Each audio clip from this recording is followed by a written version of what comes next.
Good evening, everyone, and welcome to another episode of What's Up, Cuz? I am your host, Jason Palmer, and I'm usually joined by my real life cousin, Lance Say Irvin. However, Lance is not able to make it this evening. He has some personal business that he is tending to. However, the show must go on because we got a lot to talk about right now in the world of sports. And we are doing a special edition tonight of What's Up, Cuz, to talk specifically about the decision, part two. And I'm not talking about LeBron James and where he's taking his talents. We're now talking about Coach Primetime, Deion Sanders, and his decision to leave Jackson State University to take the head coaching job at the University of Colorado. This topic has caused a lot of interesting conversations on social media. A lot of family and friends are very passionate about this topic. Anyone who's ever attended an HBCU understands just how important these institutions are to our community, for one. And the people who go there are very passionate about their university. So there's been a lot of criticism of the alumni at Jackson State. There's been a lot of criticism of the administration at Jackson State for letting Deion go.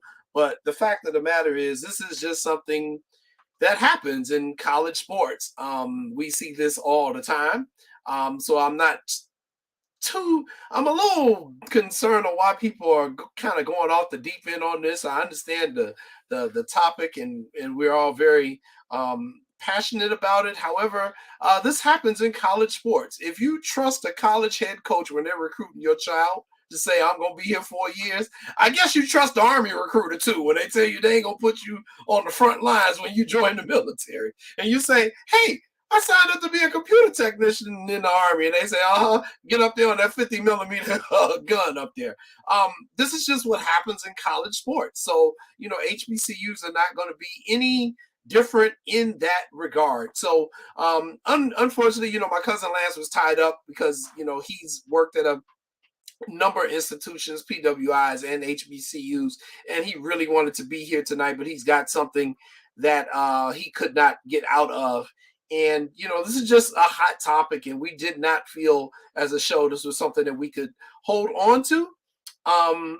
So, we'll just, we'll discuss this topic. And I've got two incredible guests to come on the show. We always bring you some of the hottest guests that we can when we're looking for a topic. And it just so happened for me, as I was researching this story so I can do an article on it for my website, jcordenreports.com, I went to BET.com and read an unbelievable article. The title of it is The HBCU Endowment Gap, Why Black Colleges Lag So Far Behind PWIs. And the article was written by my fellow independent journalist, Denise Clay Murray, who's based out of the Philadelphia, Pennsylvania area.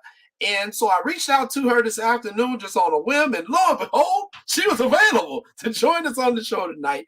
But her article, which was written just 2 months ago, like around October the 7th of 2022, really brings up a lot of things that I don't think people are considering as we discuss this topic. So I wanted to bring her on the show tonight. But before I bring her on, once again, welcome to What's Up, Cuz. If you're joining us for the first time, we appreciate that. If you're watching us on the Sports Zone Chicago YouTube live channel, go ahead and like and subscribe to that channel. It will give you access to all the shows we have here on the Sports Zone Chicago network. If you're tuning in on the Facebook live feed, we appreciate you tuning in there. Go ahead and send your comments and questions through there. We'll try to interact you into the show that we're doing here tonight. And if you're watching us on the Sports Zone Chicago app, we appreciate you tuning in on the app on your phone or wherever you have the app. And for those of you who are tuning in worldwide via our Roku channel, we appreciate you tuning in there. The Sports Zone Chicago Roku channel. Go on your Roku and download our channel right there. Download that app right there on your Roku. Put it on all your TVs. That way you can get access to our shows. And we appreciate you tuning in wherever you are in the world. Our guy Armando, he's already chiming in. He's YouTubing. And I know Armando's got some comments. I see Vernon is already in the room. And Vernon has got some comments already. He's saying JSU couldn't afford to keep him. Yesterday's prime is not today's price.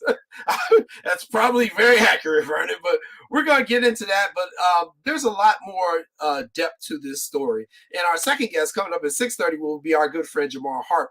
He's currently a coach down at Grambling State University, so he can tell us firsthand what it's like coaching down at a HBCU. But hey, let's get ready to bring on our first guest. As I said before, she's an independent journalist based out of Philadelphia, Pennsylvania. Welcome to the show, Denise Clay Murray. Denise, how you doing? Welcome to What's Up, Cuz. Good evening. Thank you for having me. Oh man, thank you so much for joining us. So Denise, your article that you wrote 2 months ago, I take it you had no idea everything was going to happen that's happened over the last 48 hours when you wrote this. Well, here's the thing. I actually did. And the reason why I did is my husband is a sports writer. And he's also a professor at an HBCU. So we kind of watched with some interest when Deion Sanders took this job in the first place. And, when you were talking in your introduction about parents thinking that, when a coach comes into their house and talks to them about recruiting their kid, that they're going to be there for the whole time and stuff, and how you shouldn't buy that. One thing that my husband pointed out is that you shouldn't necessarily have bought into the fact that Deion Sanders was going to stay at Jackson State even longer than as long as he did. In fact, I thought he'd have been gone after a year. I thought that after the first SWAC championship, he'd have tried to, turn that into something else. Because let's face it, if you remember Deion Sanders as a player in the NFL or even in his college days, this was not the guy that you go to when you're trying to start a revolution. This is not the guy that you say, hey, let's take up arms and fight, to improve stuff in the community. He's not that guy. Mm-hmm. He's the guy that, as I said to someone earlier today, trying to do something for the collective good doesn't necessarily get you access to private jets or floor-length mink coats. You need money for that. And if you're going to, and if you're looking to increase your payday, which, let's face it, and this is something else that people need to understand, just because a pro player has made like $40 million a year or something, doesn't mean that by the time he gets to Deion Sanders' age, he has any or even most of that money. For every Magic Johnson, there's that group of guys that were in the ESPN 30 for 30 called Broke. For every Magic Johnson, there's a whole bunch of those guys. And we don't know, even though Deion Sanders did do a couple of reality shows that kind of made you think he was in the second category, the fact that he left Jackson State as quickly as he did probably confirms that, yes, he was in the category of dudes that was probably going to be on the next set of Broke, the 30-30 from ESPN. So, like I said, money plays a big part. But while Jackson State was able to give the initial money to get him to come there in the first place, for him to stay there would have required much longer money probably. And what I found out from doing my story for BET.com is that a lot of historically Black colleges, for a variety of reasons, do not have that kind of money. Mm-hmm. Mm-hmm. And that's what I want you to talk about with me a little bit more, Denise. For those of you who have not read her article, please go on BET.com and check it out. We will provide a link to the article in just a few, but it's about the HBCU endowment gap and why Black colleges lag so far behind their counterparts in PWIs. And as you were researching this story and then getting it out there on BET, what stood out to you the most when you found out just how big the disparity gap is between PWIs and HBCUs? Well, you kind of know that the disparity is big just based on the institutions themselves. Mm-hmm. What we have to remember about HBCUs is why they were created in the first place. Mm-hmm. They were created as a means of providing somewhat of a postgraduate education to people that you didn't want to necessarily admit into PWIs. Mm-hmm. That's why you had you had HBCUs in Texas to keep Black folks from wanting to go to the University of Texas. It was as simple as that. But just because you have those institutions and they're supposed to provide this separate yet equal education doesn't necessarily mean that you're funding them the same. And Mm-hmm. part of why endowments for HBCUs are so grotesquely much lower than they are for PWIs is that disparity of funding. The university, the Maryland, I speak for a living, I just don't always do it well. A group of colleges, a group of HBCUs in Maryland, Morgan State, University of Maryland Eastern Shore, Bowie, where my husband teaches, where you have a bunch of these schools that recently just won a settlement from the state of Maryland for grotesque underfunding. And now they're able to put some of that money towards stuff that they wanted to do for the schools. But that still doesn't really help you with endowment because endowment is kind of your rainy day fund. And you have to be able to raise that. And if you're already trying to do stuff like make sure that you have potable drinking water for your students, like at Jackson State, or if you're trying to make sure that your dorms no longer have issues like at places like Howard, where you had students protesting the conditions of the dorms last year. If you're trying to do all of that, trying to set aside a rainy day fund is much harder for you, which is why there are no HBCUs. And this was one of the more interesting things I found out when I was doing my reporting. You have like Princeton University. No, I'm sorry, it was Harvard University. Has $10 billion endowment. That's billion with a B. Say that again, Denise. How much?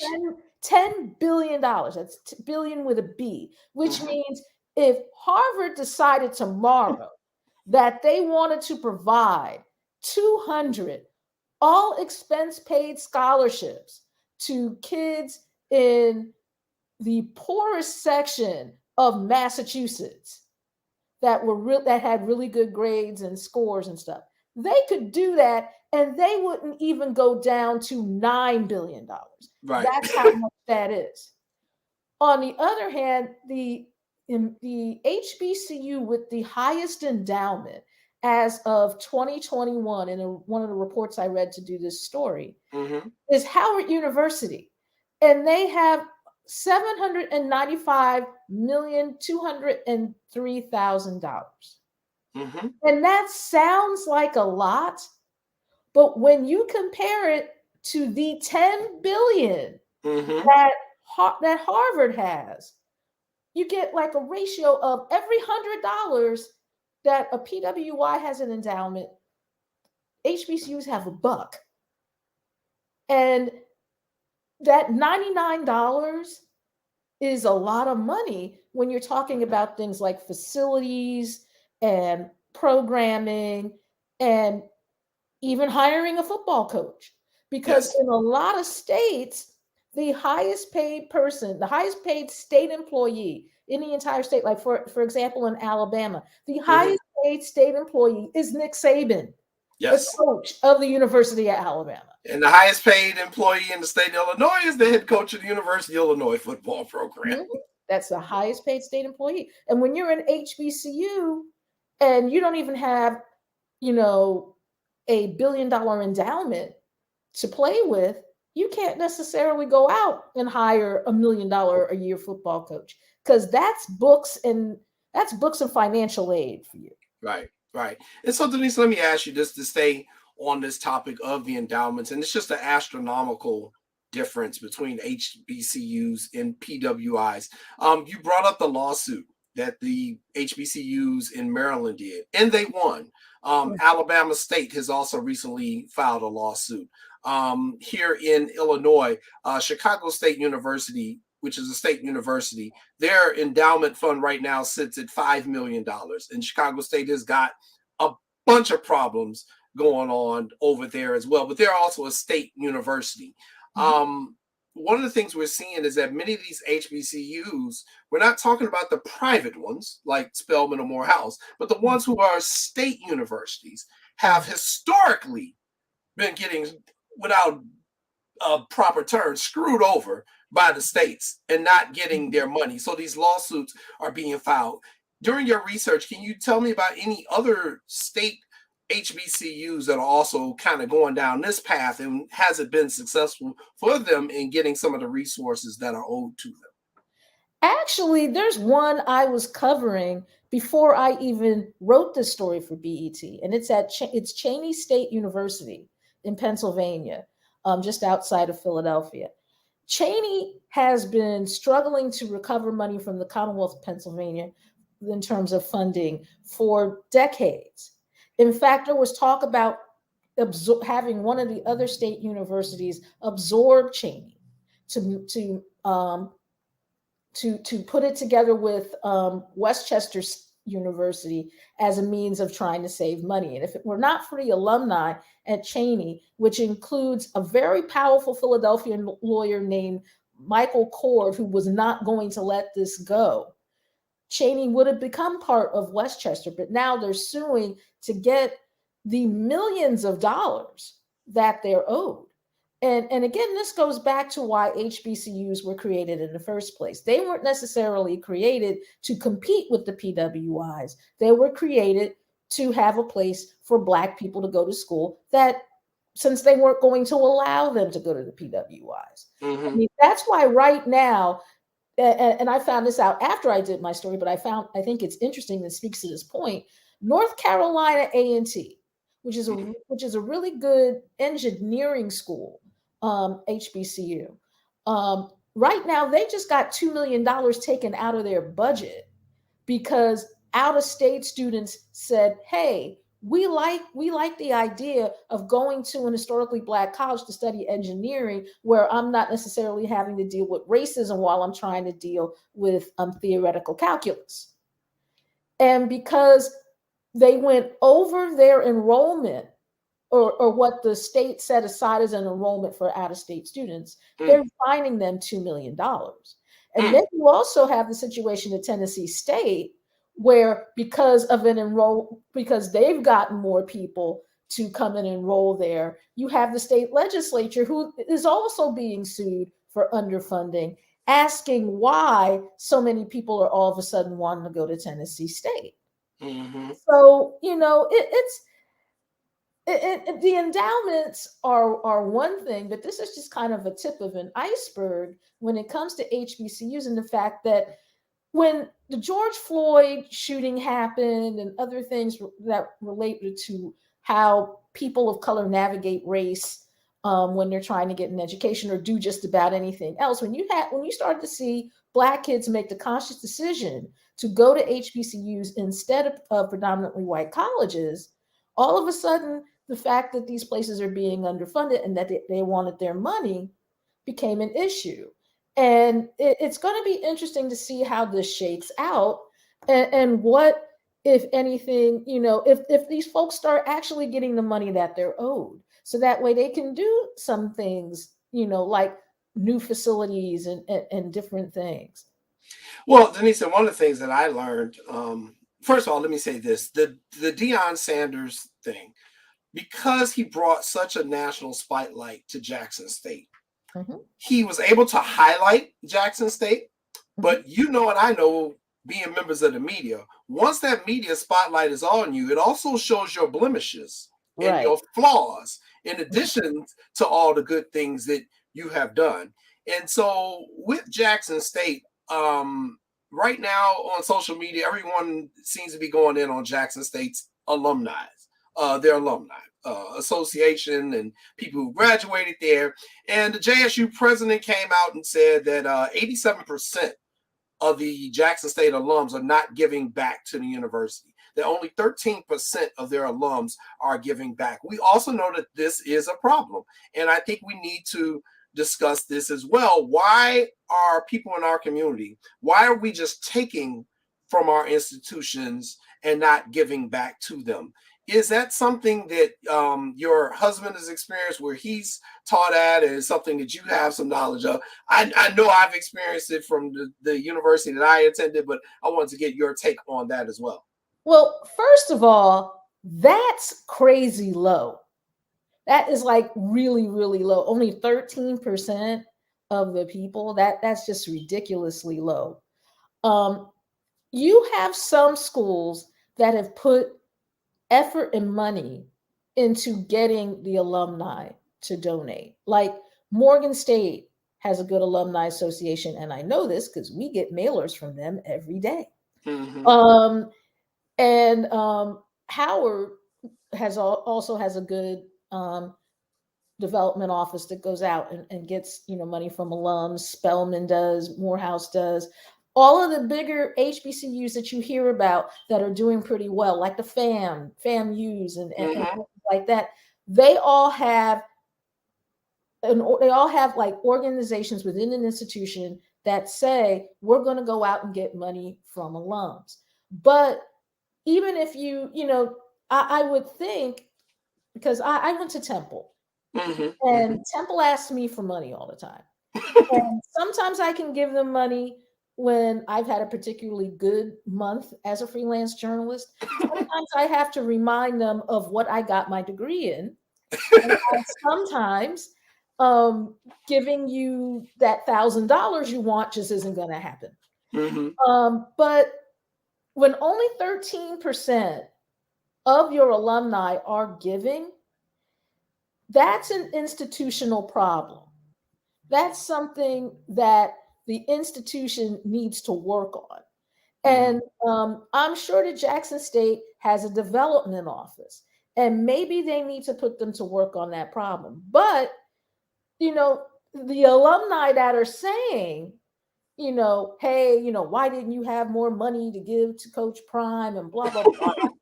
Physician, heal thyself. Yes. If you want them to have more money to do this kind of stuff, I'm pretty sure that there are some alums from Jackson State that are playing in the pros, that have, gone on to do great things in the community and are making money. It's not like people are asking you to give that, Mackenzie Bezos bread. We're not asking you for that.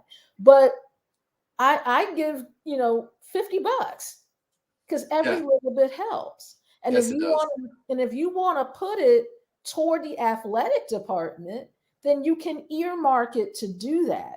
But when only 13% of you are donating, I don't even want to think about what your endowment looks like.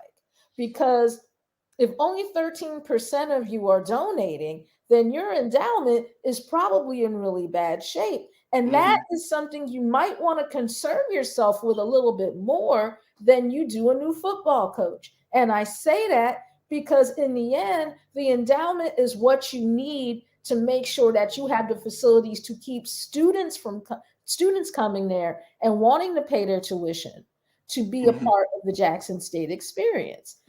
And if the money's not there to do that, then you're not going to have a football team or anything else after a while, because you're going to have to start making cuts. And while football is usually the last thing to be cut from any college budget, that doesn't mean it won't get cut.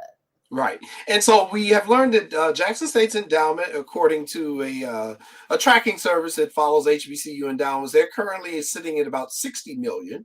And ironically, it got a jump just because Deion Sanders has been there the past 2 or 3 years. They've seen a jump. And since 2020, we do need to point out that many HBCUs did see a significant jump in contributions toward their endowments. You've already mentioned Howard. Spelman is doing pretty well. Hampton is doing pretty well. Now, not compared to PWIs, but among HBCUs, they are doing pretty well. Can you talk to me a little bit about the endowment figure? So, because one of the things I have is, okay, Howard has got $750 million in endowments, that we know. Right. Yet last November, we saw students at Howard going completely in on the administration because there was fungus and mold in the dorms. There was roach infestations. There was a rodent infestation. The buildings are crumbling in terms of the infrastructure at Howard. Anyone who's been to Howard knows it's not in the best of neighborhoods in DC, but okay. Yeah, I was just there a couple of weeks ago for a conference, and the thing is, you can have an endowment, but it's what you do with it that counts. Yes. I mean, you can be sitting on $750 million, which is why when I was doing this story and I thought about that, I'm like, okay, you have $750 million. Why are you have kids talking about, I got mold in my room? Yeah. What are you doing with the money? Because, sure, it looks nice sitting there, but it's not helping. And, you're supposed to be helping.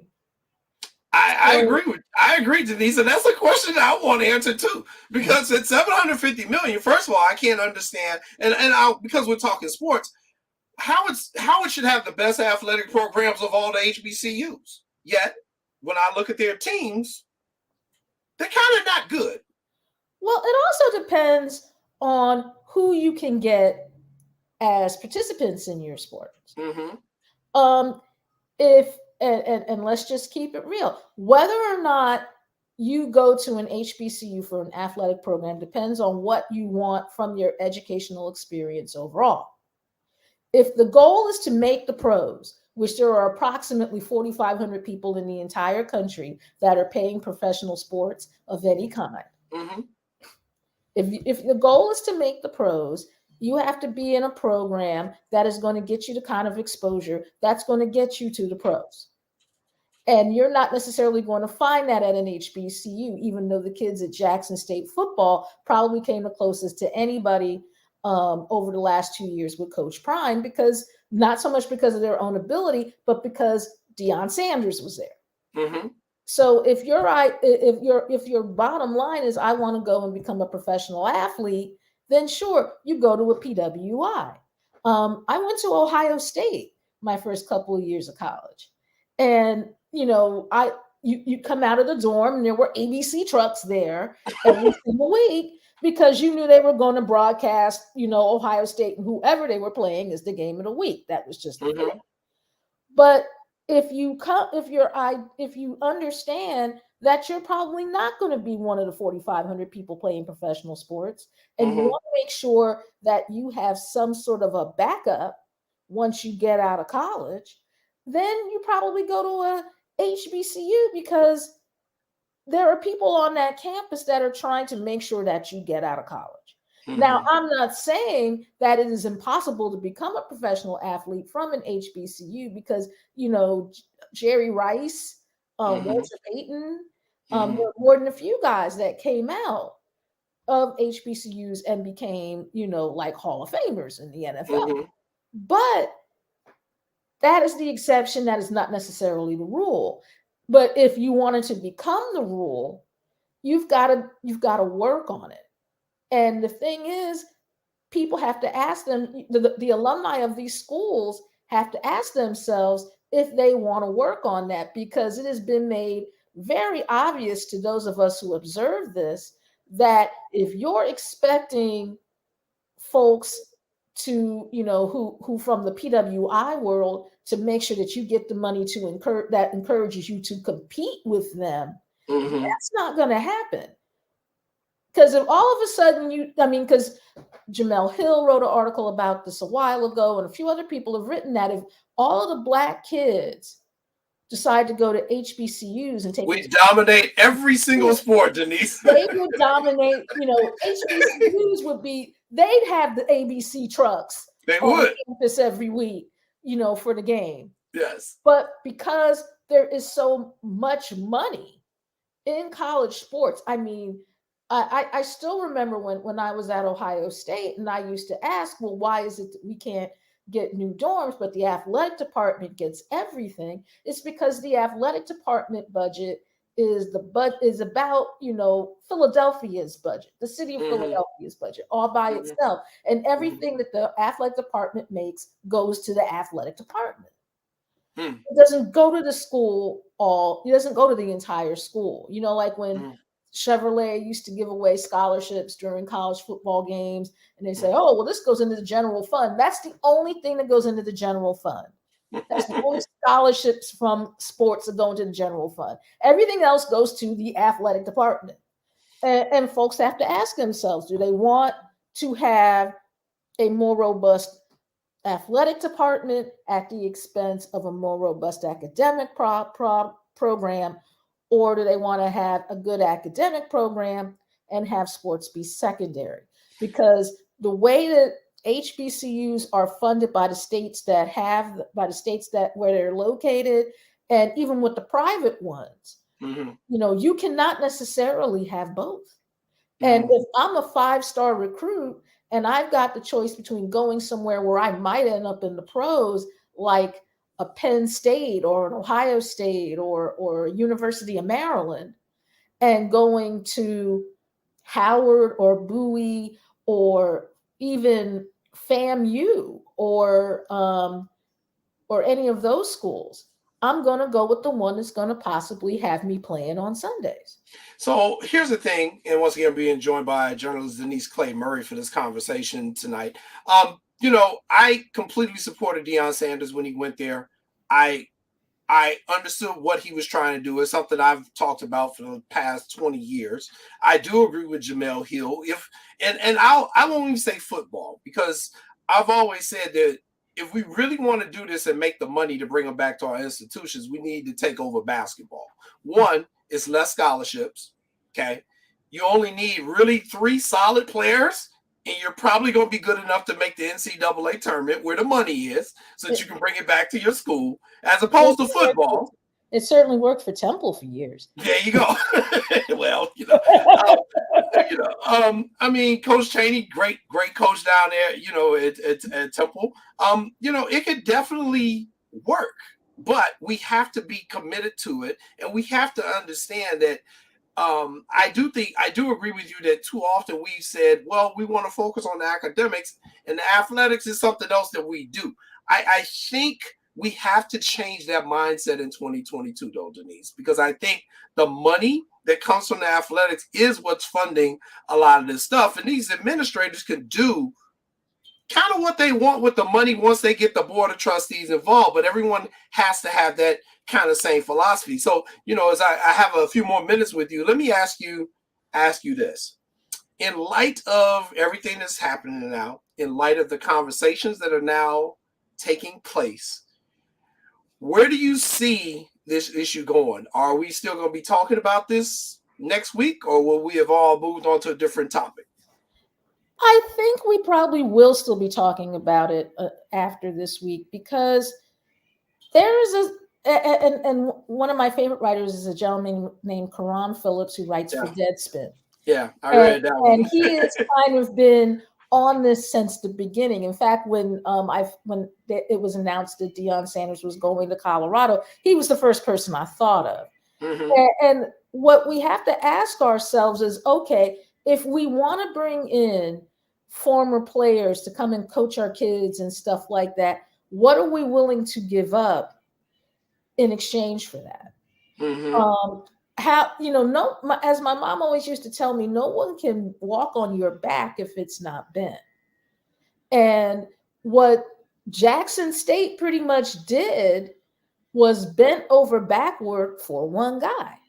And that doesn't make them bad people, because let's face it, all you were thinking about was you need a new football coach.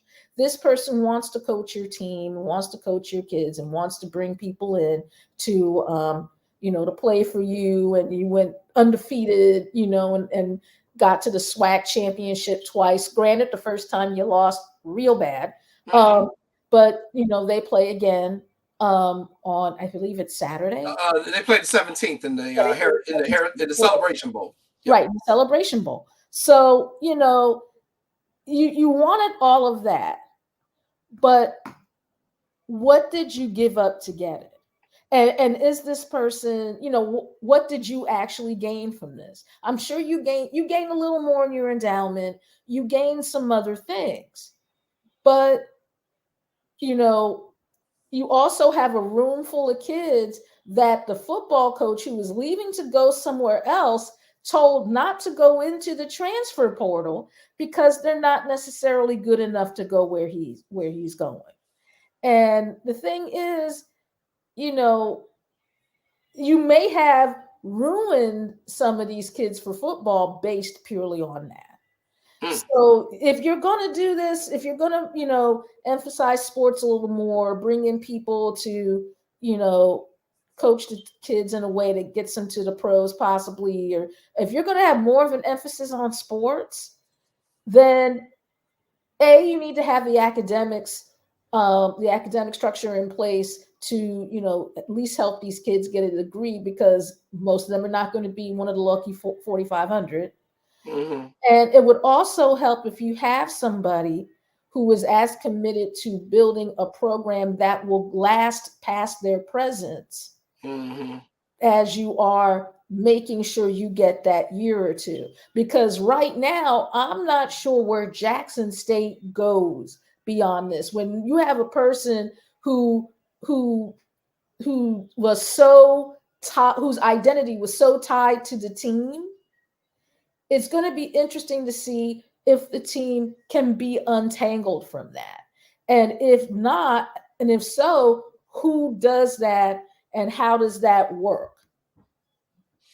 Yeah, I agree. And we just put up the headline that's on the that's the headline in Jackson, Mississippi's main newspaper right now.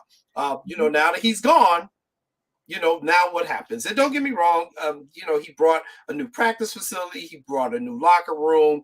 I think he brought hope during his time there. I think he was starting to change the culture, and he really went in on people and said, yeah, you coming down here for homecoming and party, and this has been my criticism of the alumni. Y'all coming down here to kick it, but then you won't come inside during the game to support the game, or you coming in at halftime because you want to see the bands, and then you leaving at halftime. You're not there to support the program fully. So I do think the culture at some of these HBCUs is also something that we need to talk about right now. My husband said exactly that Mm-hmm. earlier today. Instead of just coming for the halftime show, come for the game. Instead of just coming for homecoming and for the parties, come to the game. Because even though you're probably not going to get the best football you've ever seen, because I've been to a HBCU and place kickers. If y'all just got some decent place kickers, for the field goals and the extra points, that would help a lot. But the bottom line is, you're not going there, or at least you're not supposed to be going there to see a halftime show that just happens to have a football game surrounding it. It's supposed to be the other way around. Mm-hmm. Yep, I agree. And just to really anger my fellow band geeks, if the schools put as much effort as into the football team as they do the band, amen. If they put that same kind of funding and care into the football team as they would the band, people might actually stay past halftime. I'm just saying. I agree. I don't disagree with that. I don't disagree with that statement at all. And hey, Denise, I really appreciate you coming on. It's been a pleasure meeting you and talking with problem. you. Thank you. And please, once again, tell everyone how they can follow you and your work. Okay, well, you can follow me on Twitter. I'm at Denise the Writer. That's also where I am on Instagram and on TikTok. I usually cover politics, so I don't really get to do a whole lot of stuff about sports. But if you want to see like some really good sports writing, my husband has a show on WURD in Philadelphia called The Chris Murray Report on Saturdays, and it's on 11 to 1 Eastern Time, which means it's 10 to 12, Central Time. Right. So, because he's more the sports guy in our house. It's just that I happen to know this stuff. It's all the same. It's politics and sports. It's all the same. You know how it is when you freelancing like we are. We just come on, whatever gonna pay me my money, like Deion Exactly. Hey, Denise, thank you so much once again for joining us. I really do appreciate this. Just absolute great information. Continue to do what you do, and thank you to your husband as well for what he's doing. I really appreciate it. And you and I will stay in contact now that we know each other. I would like that. Thank you. All right. Thank you so much, Denise. All right. Coming up next, everyone, we are going to take a commercial break, and then we're coming back with our guy, Jamar Harp. And he's going to give you the angle from a person who's currently coaching at a HBCU down there in Louisiana at Grambling State. And I'm sure he's got a lot to say, especially after what he just heard from our guest, and just want to hear some of his personal experience. And Jamar, a long-time guest here on our show. So you're watching What's Up, Cuz. We're going to take a quick commercial break. We'll be back in about 2 minutes. No, I don't know, though. I'm scared. I mean, you're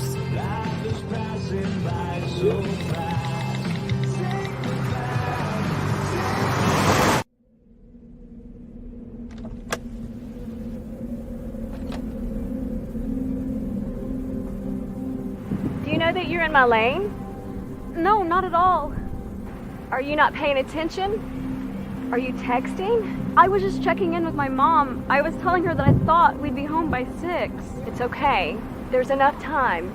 Just pay attention. I'm not even halfway through my text. There's no way. I'm not even going to look up. My babies are in the car. You have to pay attention. It's just supposed to be a quick text. I'm so sorry.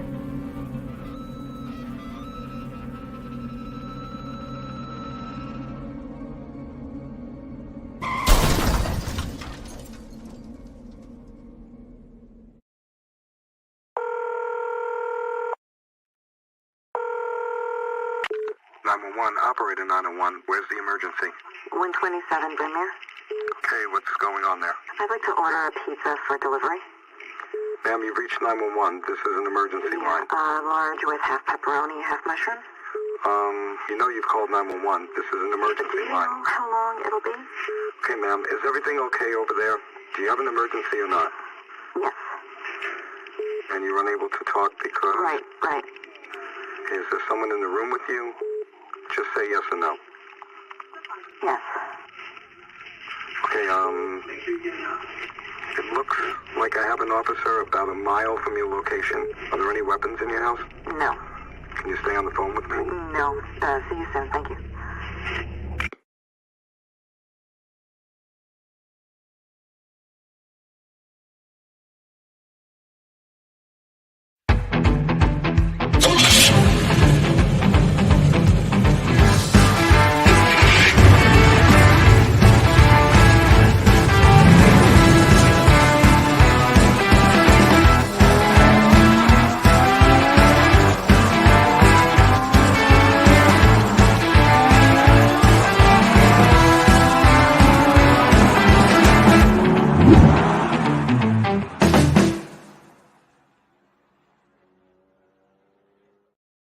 Welcome back, everybody, to What's Up, Cuz. I'm your host, Jason Palmer. My cousin, who's usually here with me, Lance Irvin, he had a personal commitment this evening that he could not get out of, and he's dying that he can't be here. He's actually texting me questions to ask our guests because he so wants to be here with Lance. Having coached at PWIs and HBCUs, he definitely has an interesting take on the subject, and we're going to talk about it again on next week's show. So this will not be the only time we talk about this topic, because I got the feeling this conversation is going to go on for a few weeks. This is what a story that we call in the media business that has legs. This one's going to go on for a while.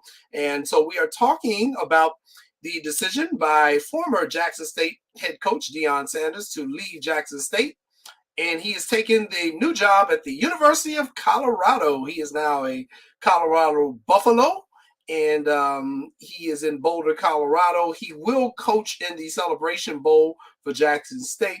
So this is going to be very interesting with him going back to coach in a couple of weeks with everything that's happened, and it'll be interesting what the environment is by December the 17th.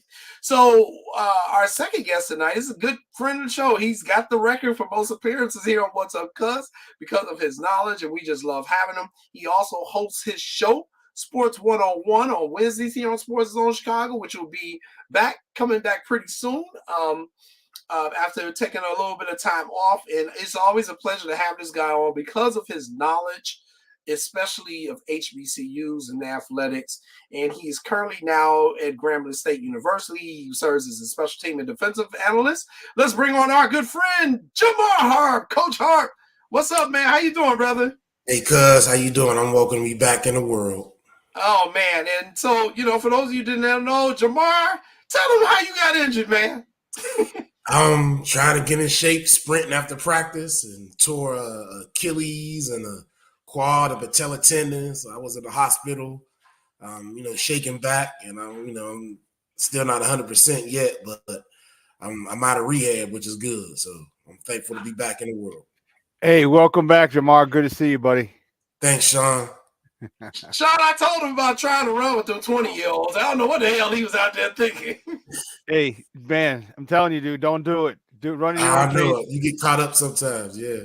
Hey, who you telling, bro? I'm in CrossFit with 25 and 30-year-old mugs, and I'm like, nah, I'm a better athlete. I'm a better athlete than them, but I'm a lot older than them too.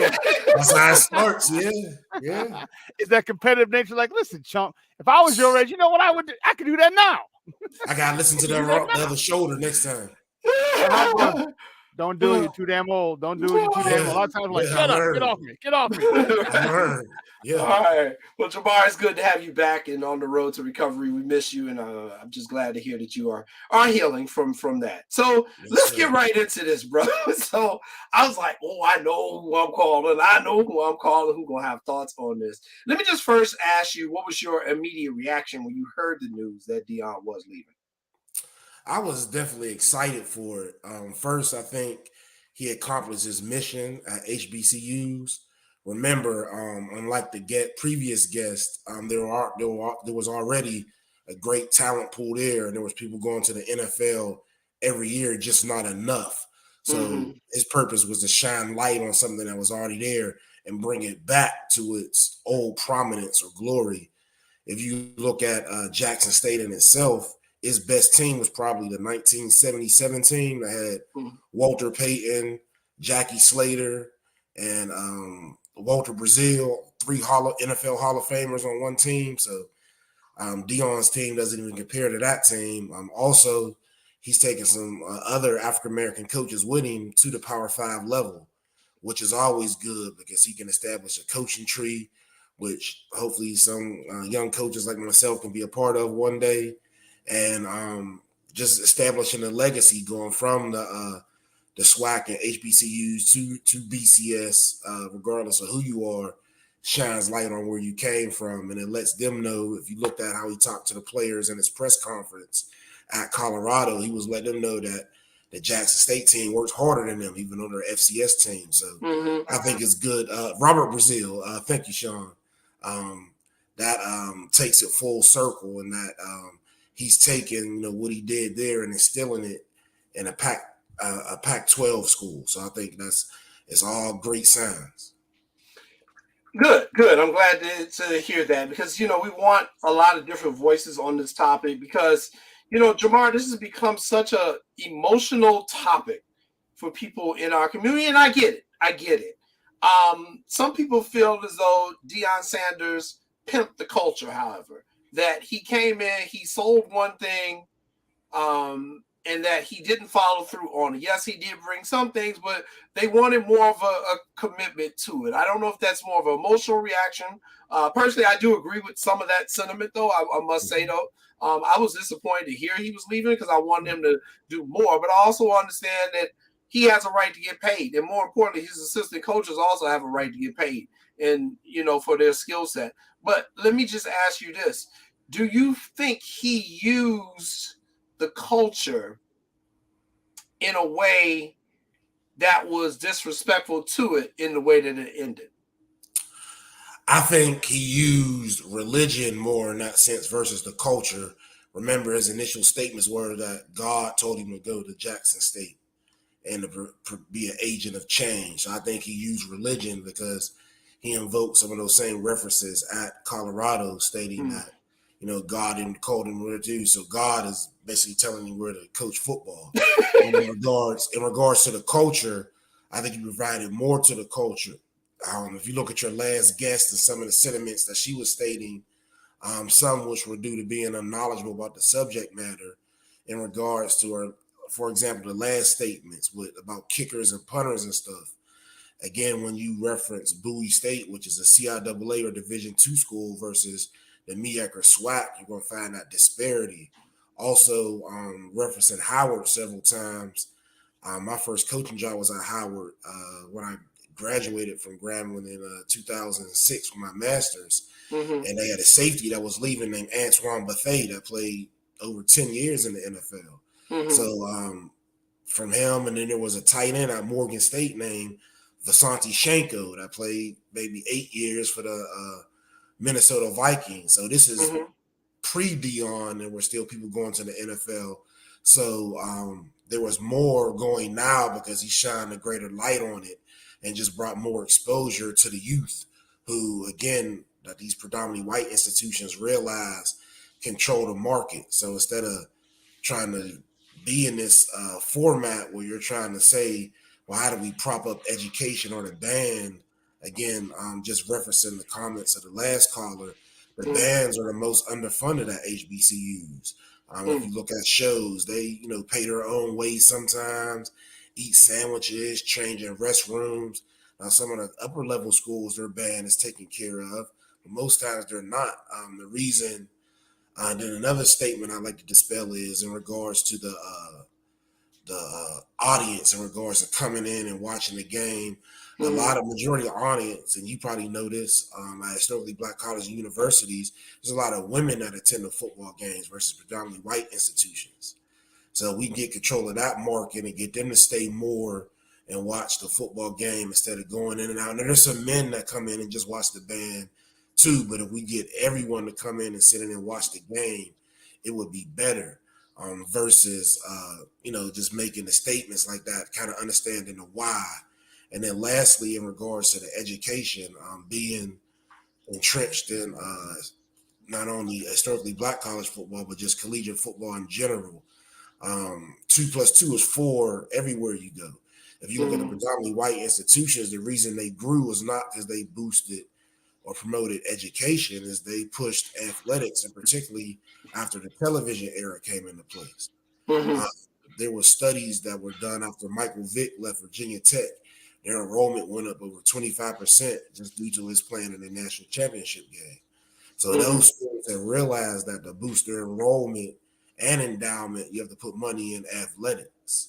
So it's just that being at an HBCU with that quote unquote second class mentality, which I don't understand. When education was invented by Africans, like how can the education at the HBCU be less than a predominantly white institution just because the colors are different? Even when you look at the stats in regards to who came out, the inventors and things like that, places like Tuskegee University and so many other HBCUs put out the great thinkers of the early 1900s.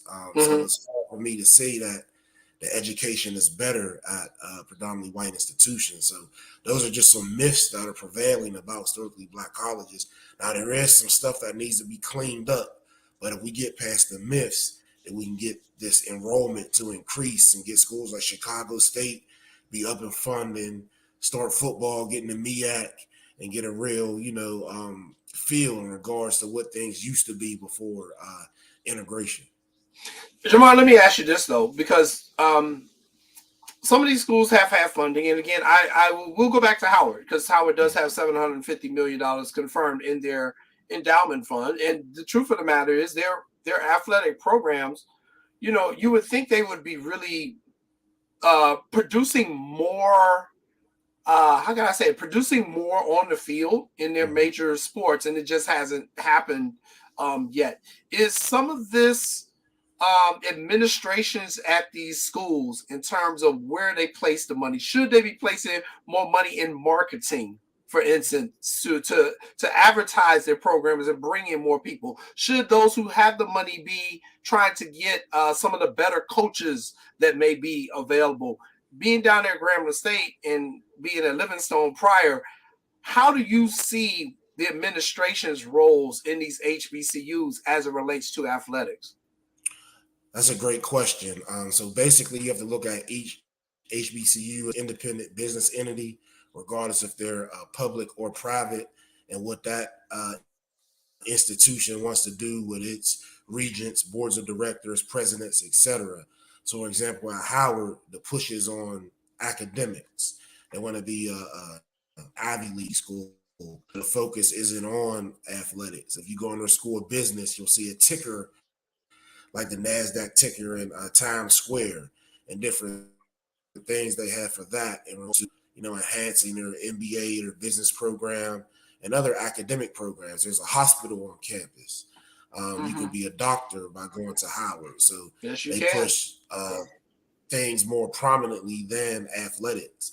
And that differs from school to school you go to. So, for example, Livingstone College was a Division II school. It was a religious-based school. And being in the CIAA, their focus primarily was basketball first, then football second.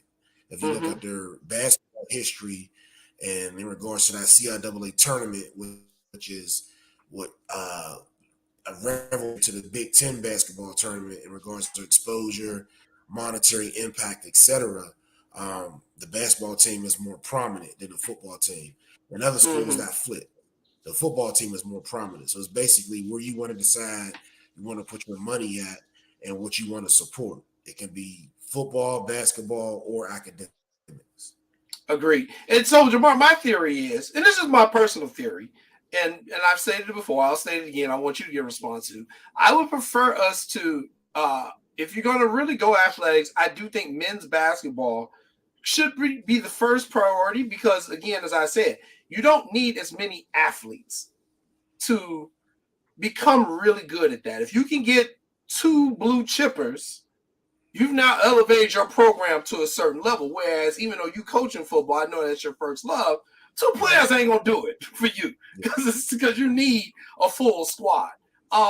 Would you agree with that philosophy that if you're going to focus on these athletics at these HBCUs, that perhaps maybe the best priority, the best philosophy is to focus on the men's basketball programs first, grow that, and then let that feed into your other athletic programs?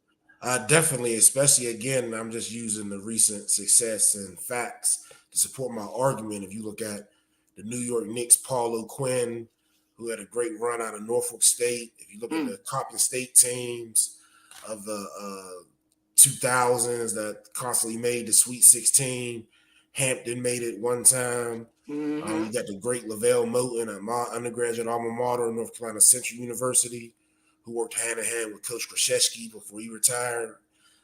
So there is an opportunity to do that. However, again, you got to get everyone on board, just like with the previous guest, you talked about lack of funds or misappropriation of funds.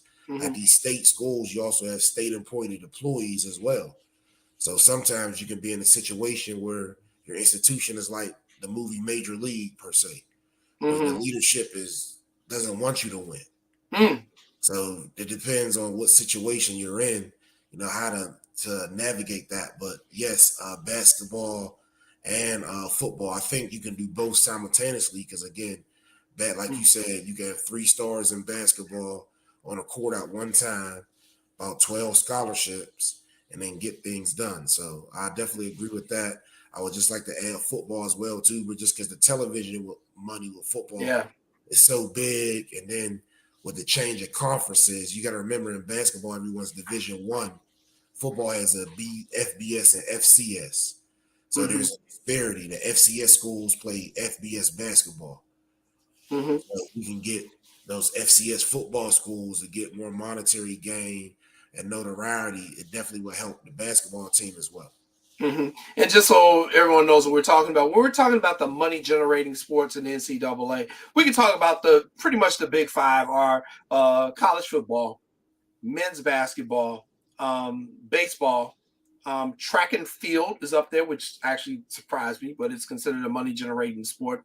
And I'm missing the 4th one. I'm not sure what the 4th one is. It may be women's volleyball, which is also creeping up, I should say. I've been watching that one as well. Sean has something here that he's going to post, and I'll read it here based off you sent me. Sean, can you tell me where we got this from? I want to be able to give the attribution the correct way before I read it. I don't want anybody saying, hey, man, that was my stuff Jason was reading. Yeah, I'll have to find exactly where who posted it. I don't remember the place. Okay, I'll let you check on that for a couple of minutes, just because I want to make sure I do the attribution. Okay. All right. So I'll just keep going with Jamar here. Jamar, you're down at Grambling State. Grambling is a state university with Louisiana, down there in Louisiana. what is it like with Grambling right now? I know they had been in the news in years back, fighting for the same thing, to be properly funded by the state of Louisiana. How is that situation going? Well, I think you're referring to the situation where there was a boycott, and it was actually against Jackson State in regards to some mold in the locker room and a weight room facility. All that's been fixed years ago. Okay. Right now, we're in a point where we're trying to build and be on the same plane as such as Southeastern Louisiana. Schools like that are also FCS opponents. There's a lot of competition for athletes in the state of Louisiana. Outside of LSU and Louisiana Lafayette and Tulane. You also have Southeastern Louisiana, Northwestern State, a few other schools, Nickel State. These are all schools that operate on the same level, so it's tough to get athletes. So Coach Jackson and his staff, we just been trying to go hard and trying to emulate what others on the FCS level have done, including Jackson State, and hitting this transfer portal hard along with key freshmen to do better and vie for a conference championship in the 2023 year. So in regards to the funding, yes, we're not funded in Southern University. I forgot them too. Yeah, I'm like, I know you don't want to talk about your rival. Yeah. But so all of us are fighting for the same level of funding as the larger school. Oftentimes, depending on what state you're in, sometimes they put restrictions, which to me are akin to voting restrictions that were on African Americans in the past. For example, certain states may say, well, you can't get these funds until your enrollment reaches a certain level. However, the school's infrastructure may not let it reach that. And then it may set another hurdle if you do increase enrollment. So those are things I've saw in the past that help these states misappropriate funds from historically Black universities. Remember, if the funds were even and Jackson State had the same funds or Grambling had similar facilities to LSU, it'd be hard for these players to choose, because before LSU, the team with the most NFL Hall of Famers in the state of Louisiana is Grambling State University, not LSU or any other school. So remember, if we took it back to before integration, the SWAC was the SEC. So getting these facilities up to par will kind of make it back to that competitive state. Well, and another thing about that, Jamar, that, I find interesting, especially down there in Grambling, it's not just Southern. In terms of HBCUs, you also got Dillard. Dillard is down there. We've also got it is Xavier. You got Xavier, New Orleans. Xavier, New Orleans, yeah. So, I mean, it's a lot of you all right together, and you're kind of going after the same student population. So, I want to bring this up. We are attributing this to Anthony Jackson Jr., on Facebook, but he posted something. I'm going to read it. Sean's going to put it up, and then I'll read it here, and I wanted to get you to respond to it. Prior to Coach Prime, if it rained, he's talking about at Jackson State, they couldn't even practice. He got them 2 practice fields, a new locker room, a new football facility, a new training facility, ushered in a 10-year TV rights deal with HBCU that will go for all of the HBCUs, $30 million in direct economic impact to the city of Jackson last year. And that number hasn't come out for this year just yet. He also brought awareness to issues within the city of Jackson while directly calling out the governor and mayors, thing he's not paid to do. And he's definitely talking about the water crisis that took place down there. It's still going on in Jackson, Mississippi. He actually called one weekend, I think this was before or after we played him, for no violence or no shooting that weekend, and the city obliged. Okay. It says he's also gotten them out of terrible business deals, shown them how to conduct business and think and produce on a larger scale. The SWAC commissioner himself said how much Dion has influenced and provided for the SWAC as a whole. He said that none of us, we've seen him use his resources to provide for other HBCUs who were going without. He brought on an entire new culture within the culture, millions of eyes to HBCUs, a record number of enrollment across all HBCUs since the time he's arrived. What more do we actually want him to do? Now it's our turn to put in the work and keep the eyes, keep the advancement, keep the momentum. If that momentum dies, that's our fault, not his. Just wanted to get your response to that. I have my own personal comments to what Brother Anthony Jackson said.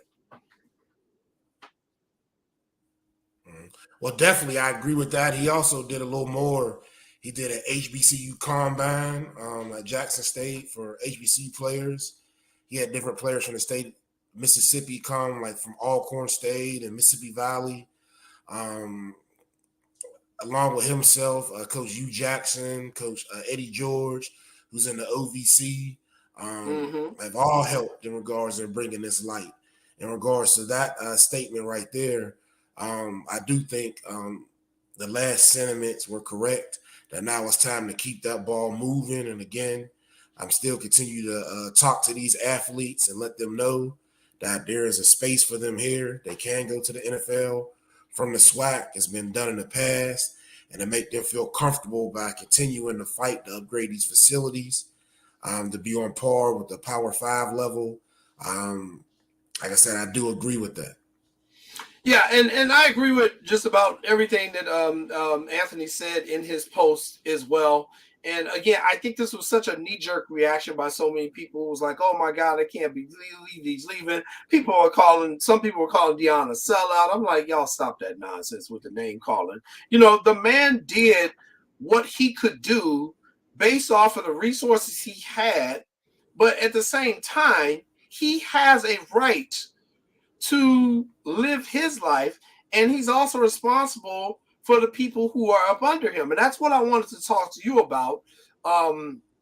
So he's going to take a number of his assistants with him.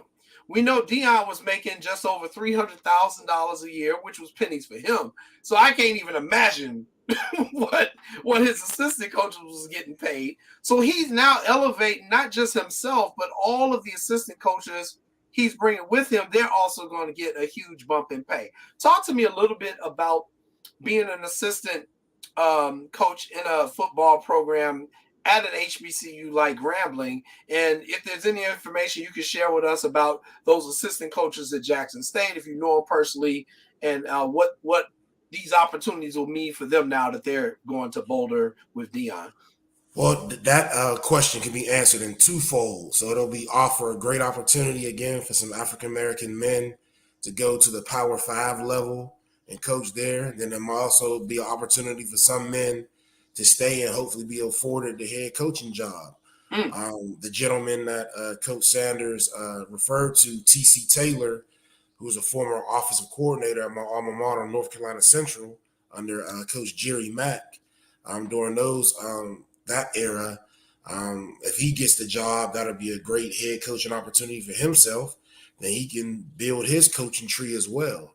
I remember in regards to the assistants, everything is tiered. So if your head coach is making $300, then you may have someone making around $100, maybe less, and then the lowest salary can be under $10,000. So you could be in the same room with someone and make under $10,000 and work with them every day, and they make $300,000. That's why it's important urgency for the assistants and support staff always try to matriculate to a higher level so they can get not only a more comfortable salary, but get the notoriety so that one day they can break off and then start their own tree or get their own position room, etc. So basically his movement is a domino effect, not only with his staff, but with other staffs. And again, not only Coach Sanders, but Coach Hugh Jackson, Coach Eddie George, Coach Willie Simmons, Coach Vincent Dancy. There's a lot of great coaches, Coach Eric Dooley. There's a lot of coaches. The first Aaron McNair, Steve McNair's older brother, Alcorn State. There's a lot of great coaches in the conference. And by shining light on the conference, not only, again, you can show blemishes as well, but you can see other great coaches that I didn't have any knowledge or privy to prior to me watching just because of Coach Prime. So now that we see this knowledge, Now we can maybe follow Coach Hugh Jackson next year and see what he's doing, or Coach Vincent Dancy, or Coach Eric Dooley, etc. And get your favorite SWAC team and say, okay, what transfers are they going to bring in from the transfer portal, and start comparing everybody, and that's how you grow collectively as a whole. Lance has a question for you. He wanted me to ask you about how do you feel about Deion taking the better players that he had at Jackson State with him to Colorado? And I know who the first name is that you're going to mention, because he stole the recruit last year from Florida State, Travis Hunter, and now Travis is going with him along with his son. Shamar Sanders is going.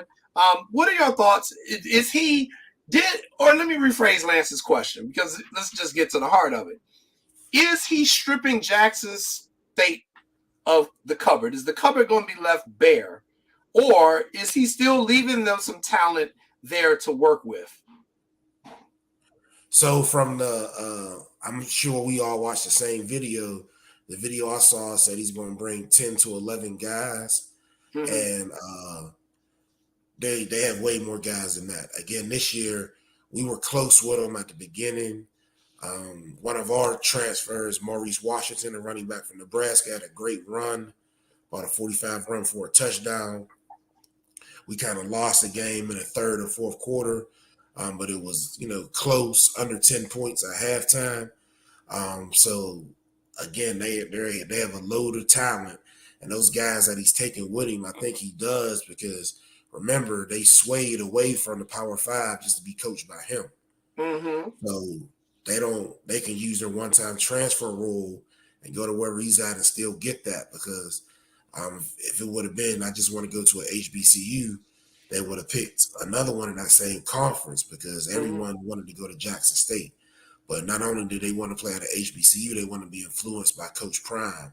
So he has an obligation in my mind as a coach to take those players with him. And also he had an obligation to tell the rest of the players to stay there, because again, by telling them that, he's not only looking out for them, but he's looking out for the conference. Like, he wants the team to still be loaded.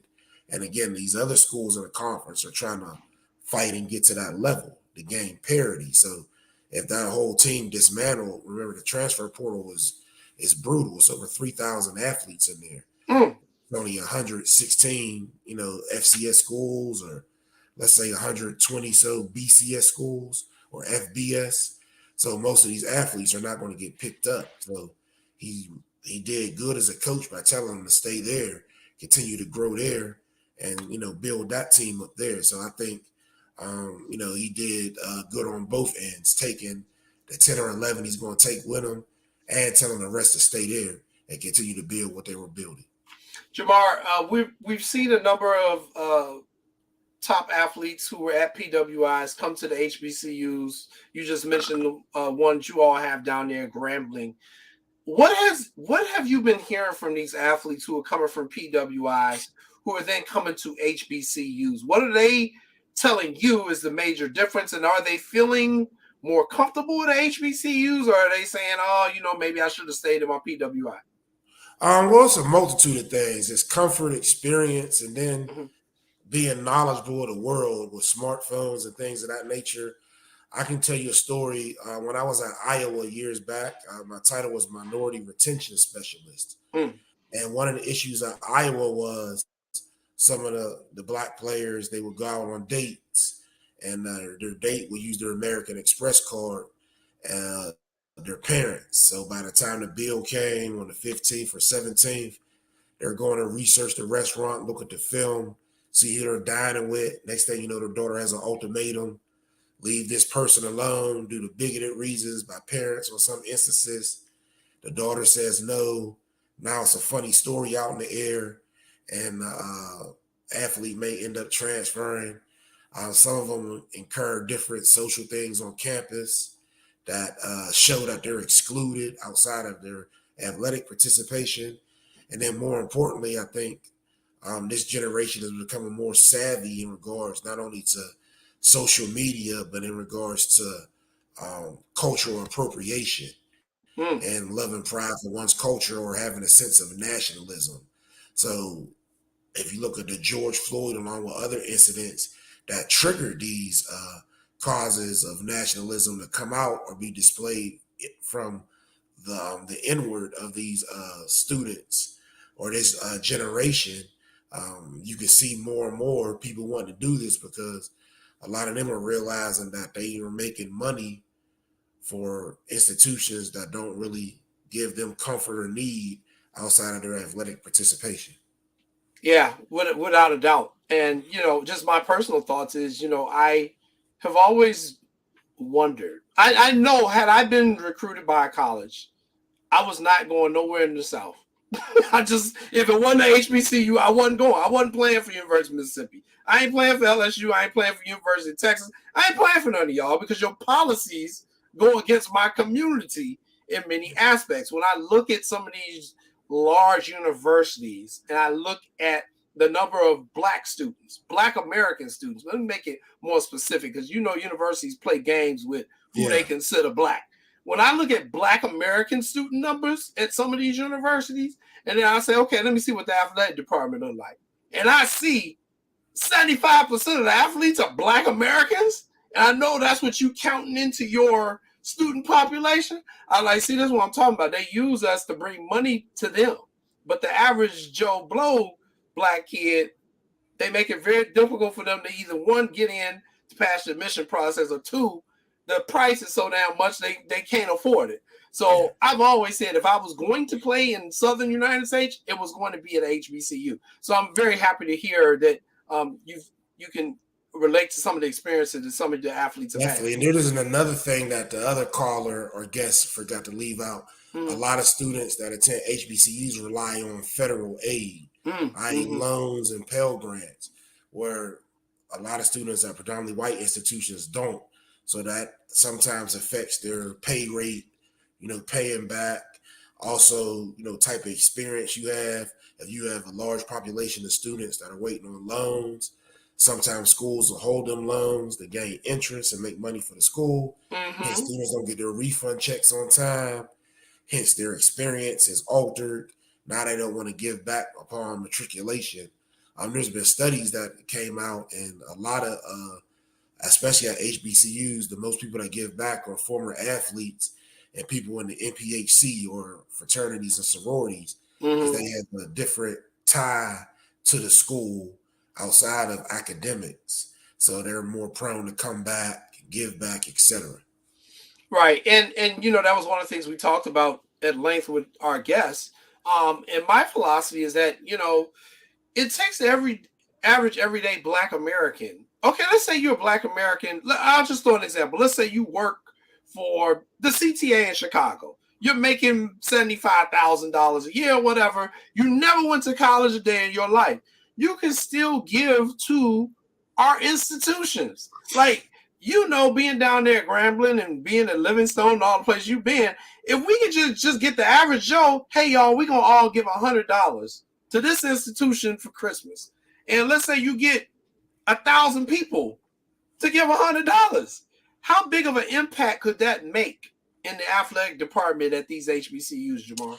It'd be huge. And again, that's part of what these new wave of coaches that are employing social media are doing, like the Coach Hugh Jacksons, the Coach Primes, Coach Sanders, by using social media and the influence and getting people, if most people use their phones all day for YouTube or Twitter, then more of these schools should be making Twitter ads saying, hey, African Americans give $1. Or things like that. You can increase. We have programs for you. Maybe start offering associate's degrees or having some degrees in trades or things like that to get more eyes on your campus, get more bodies through the door. So just doing more things innovative and using social media, I think, is a great way to do that for people that didn't attend the school. Because again, if you go to LSU or University of Illinois, you go to Champaign, there's people that support and never took one class out there. Without a doubt. And, again, according to the 2020 census, there are 46 million Black Americans in the United States. 46 million. Come on, y'all. So get $1 from each. Right. You can do different things. This ain't hard. Yeah, get a celebrity to adopt your program. You can do a lot of different things. Just being innovative and thinking outside the box. And I think with this new age of leadership, it's coming. Remember, if I'm a state school and my state is misappropriating funds, they may also misappropriate leadership as well. That is an excellent point, which is why I have not given a penny to Chicago State University, but okay, it is what it is. But, and I'm very vocal about that, and they know it. Because when they asked me, I told them why I wasn't giving it to them. So, I do think, though, like you said, there are enough institutions we can pick and choose. So this year for Christmas, every year I anonymously donate to a HBCU. My wife probably don't even know this, but I've always given, a couple $100 to an HBCU. So last year I actually did it to Jackson State since Prime was down there. This year I'm debating. I'm either going to do North Carolina A&T or Tennessee State, which is funny because you mentioned those two on the show. And a reason why, because North Carolina A&T has a really good track program, a really good men's track program. They got like Olympian type level track, and they need to be supported. And I'm also considering Tennessee State, one, because I got accepted there. I never attended there. I have a lot of friends that go there. And I also know they are in the OVC, which means they're probably going to need some more money because they're in a bigger conference. So I'm debating between those two right now, Jamar. I'll make a decision. But I just encourage everyone from our community, just pick a school, man. It can be Fisk. It can be Clark. It can be Coppin State. It can be Grambling. I don't care. But we have to start giving to our institutions and not just taking from them, because these are where our future leaders are coming from, and they're going to come back into our community. We need to give them all the support that we can. Jamar, my final question for you as we get ready to wrap up the show, the special edition of What's Up Cuz. My final question for you is, what do you think is going to be the reaction of the Deion going to Colorado a year from now? Because a lot of people are saying his shtick at Jackson State ain't necessarily going to work at Colorado. So how do you see this story playing out a year from now or 2 years from now with Prime being in Boulder? Well, I see it growing. For example, this past weekend, there was a podcast called DNVR Sports, which is I guess, acronym for Denver. I'm watching that, and I'm watching their filming of when he had his family on campus. And as I'm watching the podcast, I'm seeing people from other HBCU-related podcasts now following this podcast now. Coach Prime is there. All the way from, we got a new subscriber from Mississippi, Alabama. These are SWAC people growing this predominantly, white institutions podcast.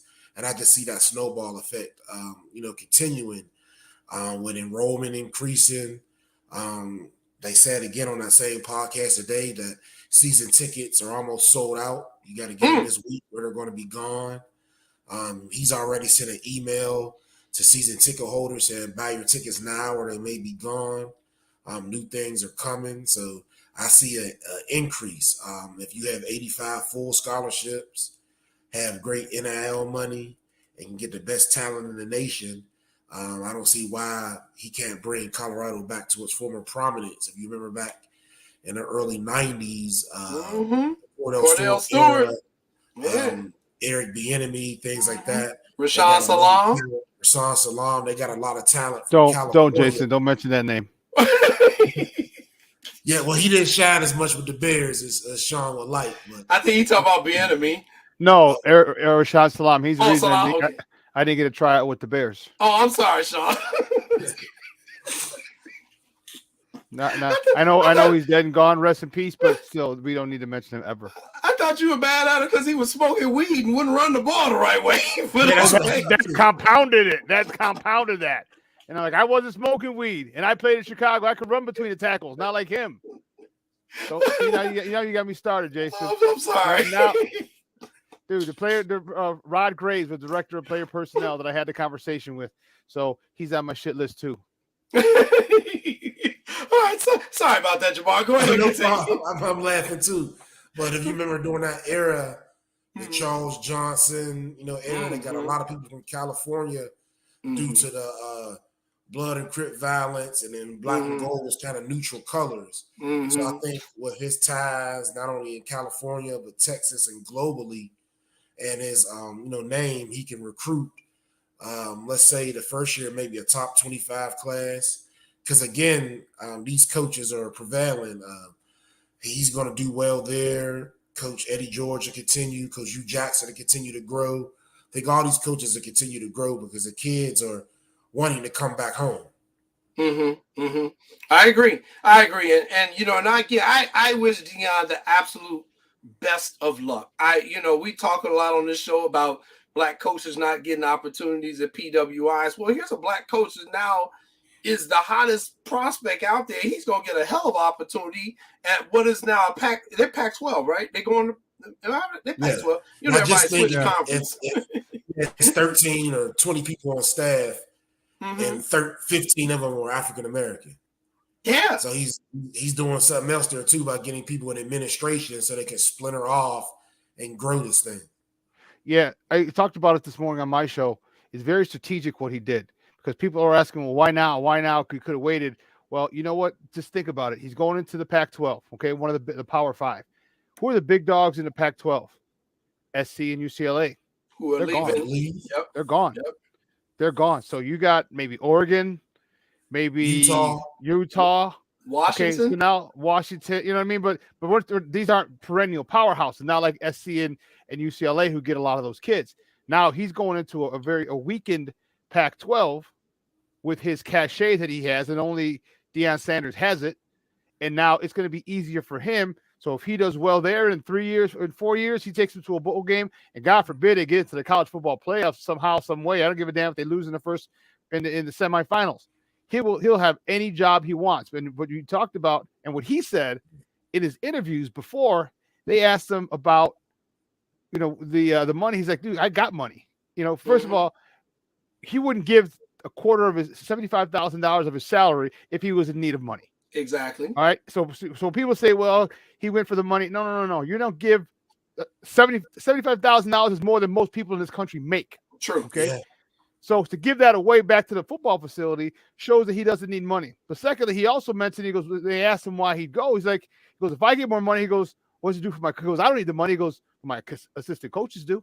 He goes, it's the thing for them. So just think of the fact that if he has a defensive coordinator who he brings with him, or another African American gentleman he may hire as a DC, all of a sudden they have a good two or three good seasons. Guess what happens to him? Now people are going to want him as the head coach. Okay, I know he just hired the white dude from Kent State as their new offensive coordinator. That just came across today. Okay, but what about these defensive coordinators or other position coaches who are elevated, and now that they're on a bigger spotlight, a bigger stage? So I think that was one of the biggest things that he, when he left, he had already told you what he was going to do. He said he wanted money for his assistants, and it puts him on a bigger stage, bigger platform, more eyes. So now they can go out, they can branch out and get other jobs, because it's easier to get a Power 5 job if you come from a Power 5 school. If you're a defensive coordinator at a Power 5 school, you're like, well, you already know how Power 5 our system works, as opposed to, okay, well, you jumped from 1AA, well, you weren't really on the staff, and a lot of other things. He's doing a phenomenal job, and it's just unfortunate that people are mad at him. Like the Smoke Fellas, they were mad. They were mad at him, and I'm like, dude, you can't be mad at him, dude. I said, this is chess. This is not checkers. It's opportunity.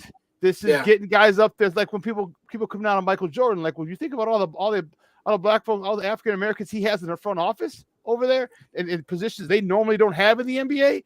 I'm like, that's progress. So. You know what it reminds me of, Jamar Shaw? It reminded me when people got all up in arms when Jay-Z took over the halftime show for the NFL. And I'm like, y'all, he right there. He's sitting down at the table. He's in the room. He's trying to own a franchise is what he's trying to do. He's taking the necessary steps. I think sometimes our people get a little jaded. They may not understand that. Again, that's why I'm using the word emotion a lot, because I think we've just, we're emotionally tied to Deion and HBCUs, but he's still going to be making progress. He's still going to be creating opportunities for us, and it's up to us to take the mantle. It's up to us to take the relay and go from there at Jackson State. And, now there's one thing that no one's talked about that's going to give him great notoriety in getting these players is this culture right now. These kids, it's like a marijuana culture. So being in Colorado, all this money that they're getting, and they have to pay the state. You got ex-Colorado athletes or alumni that's in this business. You got kids that I guess think it's cool, or they have an athletic policy that the kids aren't supposed to do that, but we know sometimes kids find ways around stuff. So he has the element of the aura of being in Colorado. That's going to help him too, not only with boosters, but helping kids, come there and want to come there and be a part of this quote unquote quasi movement that's going on. Okay. All right. Hey, great conversation, fellas. I appreciate it. Jamar, thank you so much for coming on, man. I really appreciate your knowledge and everything. And so glad to see you are back on your feet and you are healing. And please stop running with the 20-year-olds. You just said it like smoking weed. What's wrong with you, man? Never again. Never again. Never again. I'm just jogging. There you go. All right, Jamar Harp, everybody. Thank you. Great to see you, man. Great to see you, Jamar. Yes, all right, thank you, guys. Please check out Sports 101 coming back soon in the near future. Graham.edu. Follow Coach Hugh Jackson. We're trying to do some great things next year. And Sports Zone Chicago as well. Please go to your Roku. Sign on to your local favorite streaming device. Sports Zone Chicago is on Roku as well.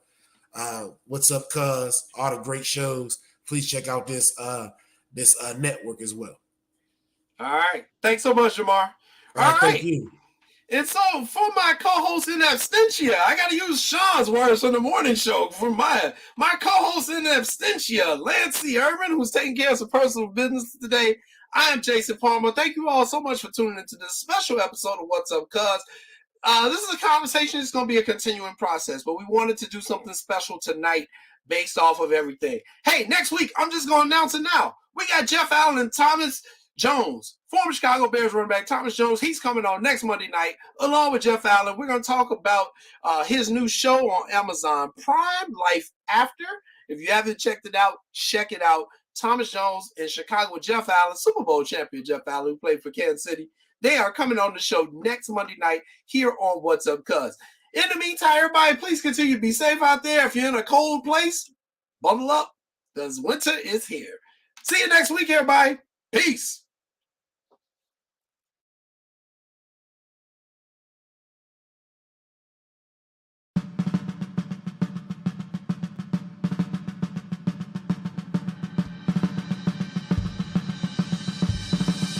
Lift every voice and sing till earth and heaven ring with the harmonies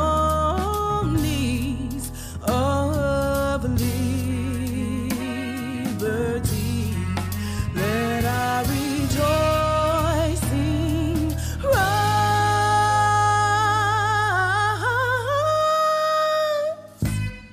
high as the listening skies. Let it resound loud as the rolling sea. Sing a song full of the faith that the dark past has taught us. Sing a song full of the hope that the present has brought us.